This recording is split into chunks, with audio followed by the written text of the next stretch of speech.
Olá, queridos irmãos. Você já parou para pensar que os eventos que estamos vendo entre Irã e Israel podem não ser apenas mais um conflito geopolítico? O que se desenrola diante dos nossos olhos pode ser o cumprimento literal de profecias que Jesus Cristo nos deixou há mais de 2000 anos. Nos últimos meses, a tensão no Oriente Médio alcançou níveis que fazem os analistas mundiais falarem de uma possível terceira guerra mundial. Mas para nós, que conhecemos as Escrituras, isso soa familiar, não é mesmo? Jesus, em Mateus 24, falou de um tempo quando se levantará nação contra nação e reino contra reino. Será que estamos presenciando o que Jesus chamou de princípio de dores? Será que a profecia mais detalhada sobre os últimos tempos finalmente começou a se cumprir diante dos nossos olhos? Se você sente no seu espírito que algo diferente está acontecendo no mundo, se você percebe que não são coincidências, escreva nos comentários: "Estou atento, Senhor." Este simples ato pode despertar outros corações que também estão buscando discernir os sinais dos tempos. Nos noticiários, vemos especialistas analisando a crise entre Irã e Israel sob uma perspectiva puramente política ou econômica. Falam de disputas territoriais, recursos naturais, influência regional. Mas há uma dimensão que a mídia secular não consegue enxergar: a dimensão profética. O Irã, antiga Pérsia, tem uma história bíblica profunda. Foi ali que os judeus viveram no cativeiro. Foi de lá que saíram os decretos para a reconstrução de Jerusalém. E hoje, ironicamente, é de lá que vem uma das maiores ameaças contra a existência de Israel. Não é coincidência, é profecia se cumprindo. Israel não é uma nação como qualquer outra. Nas Escrituras, Israel é o relógio profético de Deus. Tudo começa e termina ali. Cada movimento em torno dessa terra prometida tem significado espiritual. Quando vemos mísseis sendo disparados contra Israel, quando vemos nações se coligando contra o povo escolhido, não estamos vendo apenas política internacional. Estamos vendo o desenrolar do plano profético de Deus. Enquanto o mundo vê apenas conflito, nós que conhecemos a palavra percebemos algo muito maior se delineando. Os ataques contra Israel, as ameaças do Irã, a instabilidade no Oriente Médio, tudo isso ecoa as palavras proféticas de Jesus Cristo. É como se Deus estivesse sussurrando para a sua igreja: "Levantai as vossas cabeças, porque a vossa redenção está próxima." Imagine a cena. Jesus está no Monte das Oliveiras, olhando para Jerusalém. Seus discípulos, ainda impressionados com a magnificência do templo, ouvem Jesus profetizar sua destruição. Perturbados, eles fazem 3 perguntas que mudariam para sempre nossa compreensão sobre os últimos tempos. Quando serão essas coisas? Qual será o sinal da tua vinda? E qual será o sinal do fim dos tempos? Jesus não respondeu com enigmas. Ele não falou por parábolas difíceis de entender. Como um pastor que ama suas ovelhas e quer prepará-las para o que está por vir, Jesus foi direto, claro, específico. Ele traçou um verdadeiro mapa profético dos últimos dias. A primeira palavra de Jesus foi uma advertência: "Vede que ninguém vos engane." Por que começar exatamente com engano? Porque Jesus sabia que o maior perigo dos últimos tempos não seria a perseguição externa, mas a sedução interna. Ele sabia que surgiriam falsos cristos, falsos profetas, falsos sinais e maravilhas. Olhe ao redor hoje.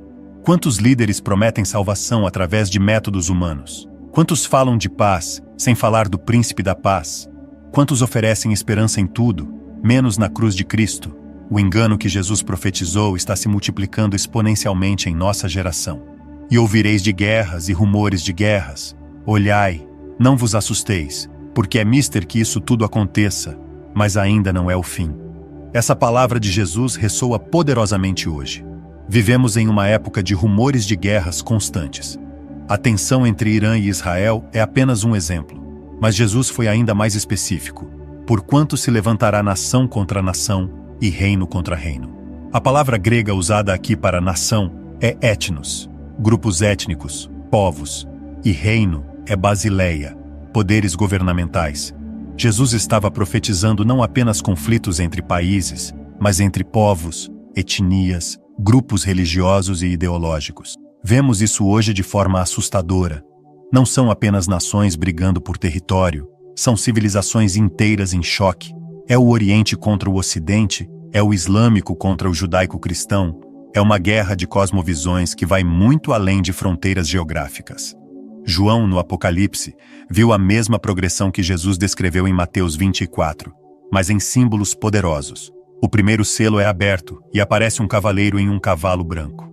Muitos confundem este com Jesus, mas observe, este cavaleiro tem um arco, mas não tem flechas.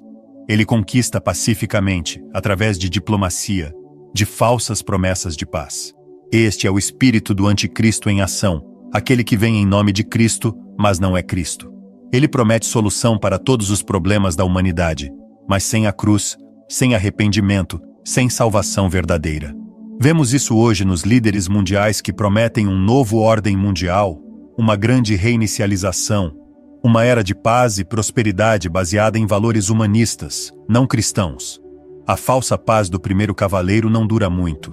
O segundo selo é aberto e sai outro cavalo, desta vez vermelho, a cor do sangue, do conflito, da instabilidade. E foi-lhe dado tirar a paz da terra e que se matassem uns aos outros. É exatamente o que Jesus profetizou. Depois do engano, vem o conflito. A paz ilusória se desfaz rapidamente, e não é coincidência que isso esteja acontecendo com Israel no centro. O Irã ameaça, as nações se posicionam, alianças se formam e se desfazem. A paz que o mundo tanto busca está sendo retirada da terra. O terceiro selo revela um cavalo preto e seu cavaleiro tem uma balança na mão. Uma voz declara: uma medida de trigo por 1 denário e 3 medidas de cevada por 1 denário. Um dia inteiro de trabalho para comprar apenas o alimento básico para um dia. Essa não é apenas fome, é um desequilíbrio econômico extremo. É inflação descontrolada, é crise financeira global. E vemos isso se desenhando hoje. As guerras geram instabilidade econômica, os conflitos afetam o comércio global, a produção de alimentos, os preços dos combustíveis. Jesus profetizou fomes em vários lugares, e esse processo já começou.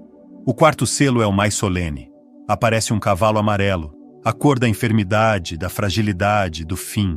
Seu cavaleiro tem por nome Morte, e o Hades o segue. Eles recebem poder para matar a quarta parte da terra com espada, e com fome, e com peste, e com as feras da terra. Observe a progressão profética. Engano leva ao conflito, conflito gera escassez, e escassez resulta em consequências devastadoras. Não são eventos isolados, é uma sequência profética que Jesus chamou de princípio de dores. E assim como as dores do parto se intensificam até o nascimento, esses sinais se intensificarão até a vinda gloriosa do Senhor Jesus Cristo. O que estamos vendo entre Irã e Israel pode ser apenas o começo dessa progressão profética. Depois de descrever todos esses sinais terríveis, Jesus contou uma parábola que deveria fazer nossos corações dispararem de expectativa. A parábola da figueira. Aprendei, pois, esta parábola da figueira. Quando já os seus ramos se tornam tenros e brotam folhas, sabeis que está próximo o verão. Por que Jesus escolheu especificamente a figueira? Nas Escrituras, a figueira é consistentemente usada como símbolo de Israel.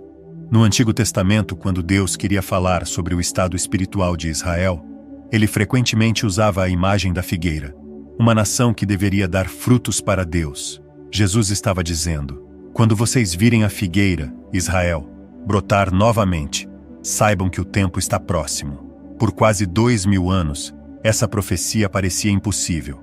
Israel havia sido destruído, seu povo espalhado pelos 4 cantos da terra. A figueira estava seca, sem folhas, aparentemente morta. Mas em 14 de maio de 1948, aconteceu algo que abalou o mundo profético. Israel foi restabelecido como nação. Depois de 1878 anos de dispersão, o povo judeu voltou à sua terra. A figueira brotou folhas novamente. Não foi um evento político comum. Foi um marco profético. David Ben-Gurion, ao declarar a independência de Israel, disse: em virtude do direito natural e histórico do povo judeu, proclamamos o estabelecimento do Estado judaico na terra de Israel, o Estado de Israel. Mas nós, que conhecemos as profecias, sabemos que foi muito mais que direito natural e histórico. Foi cumprimento profético. Foi Deus dizendo ao mundo: o relógio profético voltou a contar. Jesus acrescentou uma palavra que deveria nos deixar ainda mais alertas. Em verdade vos digo que não passará esta geração sem que todas essas coisas aconteçam. Que geração? A geração que veria a figueira brotar, a geração que visse Israel restabelecido. Uma geração bíblica são aproximadamente 70 a 80 anos. Salmo 90:10. Se contarmos de 1948, estamos falando de 2018 a 2028. Não estou marcando datas. Jesus disse que do dia e da hora ninguém sabe. Mas estou dizendo que há uma urgência profética em nossos dias que não podemos ignorar. Você já percebeu como Israel, sendo um país tão pequeno, menor que o estado de Sergipe, está constantemente nos noticiários mundiais? Por que uma nação com menos de 10 milhões de habitantes gera tanta atenção internacional? A resposta é profética. Israel está no centro do plano de Deus para os últimos tempos. Cada ataque contra Israel, cada ameaça, cada tentativa de destruição, não é apenas política, é guerra espiritual. Satanás sabe das profecias e tenta impedir seu cumprimento atacando o povo escolhido. Quando vemos o Irã ameaçando varrer Israel do mapa, quando vemos nações se coligando contra Jerusalém, estamos vendo o cumprimento literal de Salmo 2. Por que se amotinam as gentes e os povos imaginam coisas vãs? Os reis da terra se levantam e os príncipes juntos se mancomunam contra o Senhor e contra o seu ungido. Jesus não falou apenas de guerras e conflitos externos. Ele advertiu sobre uma crise espiritual que precederia sua vinda. E, por se multiplicar a iniquidade, o amor de muitos se esfriará. Vemos isso hoje de forma alarmante. Dentro das próprias igrejas, o amor está esfriando. Divisões, disputas, competição entre ministérios. O evangelho da prosperidade substitui o evangelho da cruz. A teologia da libertação mistura Marx com Jesus Cristo. O movimento progressista cristão tenta adaptar a Bíblia aos valores mundanos, em vez de confrontar o mundo com os valores bíblicos. Paulo profetizou sobre os últimos dias. Sabe, porém, isto, que nos últimos dias sobrevirão tempos trabalhosos, porque haverá homens amantes de si mesmos, tendo aparência de piedade, mas negando a eficácia dela. É exatamente o que vemos hoje. Uma cristandade de aparência, mas sem poder, sem transformação, sem santificação. Jesus disse que os últimos dias seriam como nos dias de Noé. Como eram aqueles dias? Gênesis nos diz que viu o Senhor que a maldade do homem se multiplicara sobre a terra e que toda a imaginação dos pensamentos de seu coração era só má continuamente. Hoje, através da internet, toda a imaginação perversa do coração humano é não apenas imaginada, mas compartilhada, normalizada, celebrada. A perversão sexual é chamada de diversidade. A rebelião contra Deus é chamada de liberdade. O assassinato de bebês no ventre é chamado de direito reprodutivo. E haverá fomes, e pestes, e terremotos em vários lugares. Os terremotos estão aumentando em frequência e intensidade. As mudanças climáticas extremas estão gerando secas prolongadas e enchentes devastadoras. Novas doenças surgem constantemente. A pandemia de Covid-19 foi apenas um prenúncio. Jesus falou de pestes, plural. Não será apenas uma pandemia, mas várias. O mundo está descobrindo que toda a sua tecnologia, toda a sua medicina avançada, não consegue controlar totalmente as forças da natureza. Algo fascinante. Muitas profecias bíblicas eram impossíveis de se cumprir até nossa geração. Como o mundo inteiro poderia ver as duas testemunhas mortas em Jerusalém? Apocalipse 11. Hoje temos transmissão ao vivo global via internet. Como seria possível controlar todas as compras e vendas mundialmente? Apocalipse 13. Hoje temos moedas digitais, sistemas de pagamento eletrônico, inteligência artificial, capaz de monitorar cada transação. Como seria possível enganar, se possível fora, até os escolhidos? Mateus 24:24. Hoje temos deepfake, realidade virtual, hologramas tão realistas que podem simular milagres falsos. Jesus fez referência direta a uma profecia específica. Quando, pois, virdes que a abominação da desolação, de que falou o profeta Daniel, está no lugar santo, quem lê, que entenda. Então os que estiverem na Judéia, que fujam para os montes.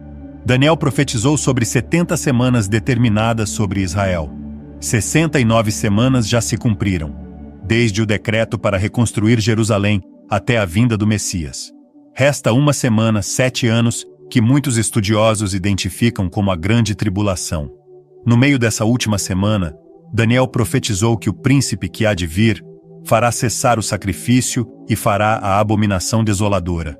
Isso significa que deve haver um templo funcionando em Jerusalém, com sacrifícios sendo oferecidos.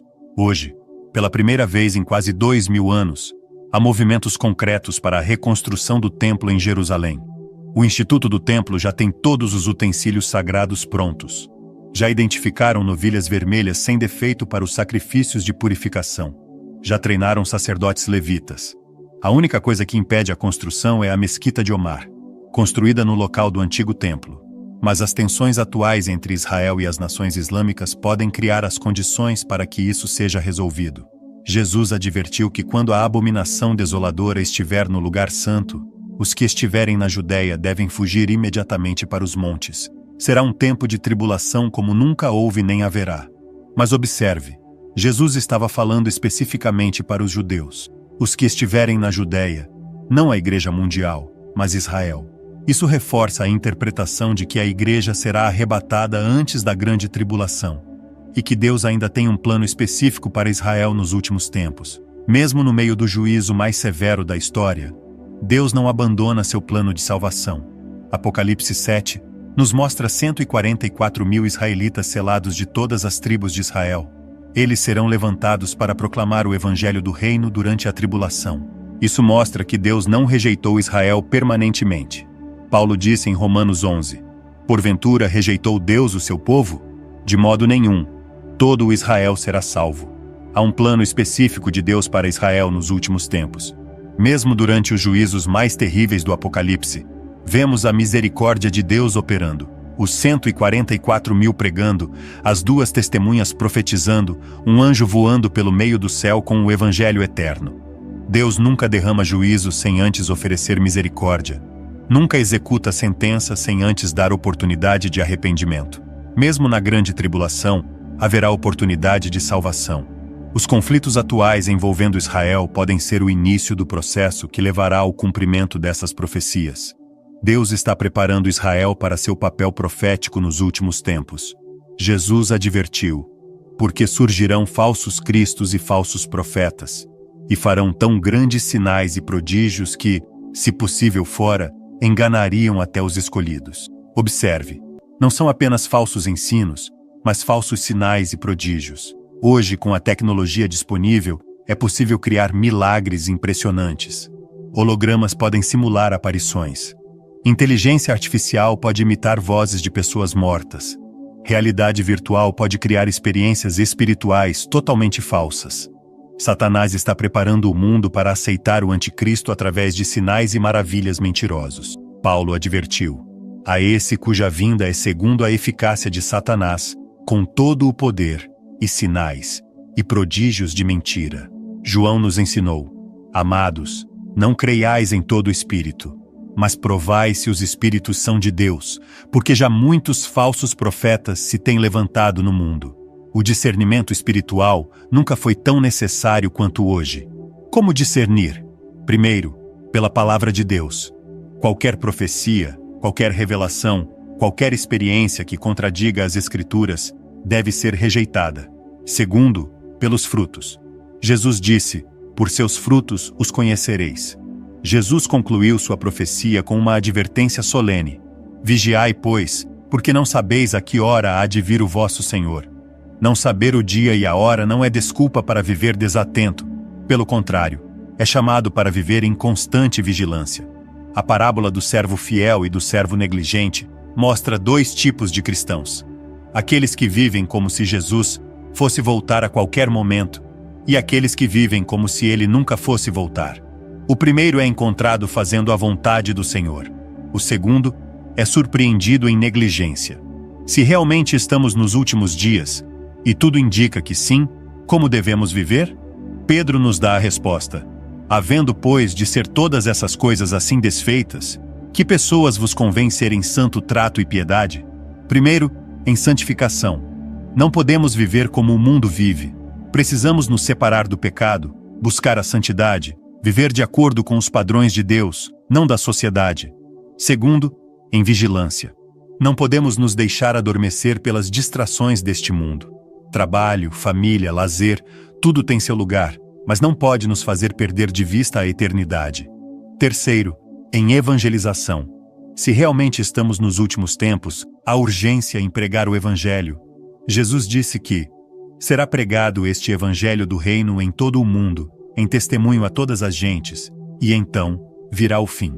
A igreja precisa acordar. Muitos cristãos estão vivendo como se nada estivesse acontecendo, como se os sinais não estivessem se cumprindo diante de nossos olhos. Precisamos voltar à primeira obra, ao primeiro amor. Jesus disse à igreja de Laodiceia: Eis que estou à porta e bato. Se alguém ouvir a minha voz e abrir a porta, entrarei a ele, e com ele cearei, e ele comigo. Essa é uma mensagem para a igreja dos últimos dias. Jesus batendo do lado de fora de sua própria igreja. O Espírito e a noiva dizem: Vem. E quem ouve diga: Vem. Esta deve ser nossa oração constante. Ora vem, Senhor Jesus. Não com medo, mas com expectativa. Não com pavor, mas com esperança. Para os que estão preparados, a volta de Jesus não será uma surpresa desagradável. Será uma recompensa gloriosa. Para os que estão vigilantes, não será um ladrão na noite. Será o noivo muito esperado. Irmãos, depois de tudo que vimos neste vídeo, os sinais convergindo, Israel no centro dos conflitos mundiais, as profecias se cumprindo, uma coisa fica clara: Jesus está voltando. O conflito entre Irã e Israel que vemos hoje pode ser apenas o princípio de dores que Jesus profetizou. Os eventos que acompanhamos nos noticiários não são coincidências, são cumprimentos proféticos. Se você sente que Deus está falando com seu coração, através desta mensagem, se você quer viver com mais vigilância, mais fé, mais santidade, escreva nos comentários: Eis-me aqui, Senhor. Eis-me aqui, Senhor. Não deixe que a rotina te distraia. Não deixe que a comodidade te adormeça. Os sinais estão diante de nós. O Espírito está sussurrando para a igreja. Preparem-se. Compartilhe este vídeo com todos que você ama. Ajude a despertar mais vidas para os tempos proféticos em que estamos vivendo. Se inscreva no canal e ative o sininho para não perder nenhuma mensagem. Que Jesus nos encontre fiéis quando Ele voltar. Maranata! Ora vem, Senhor Jesus.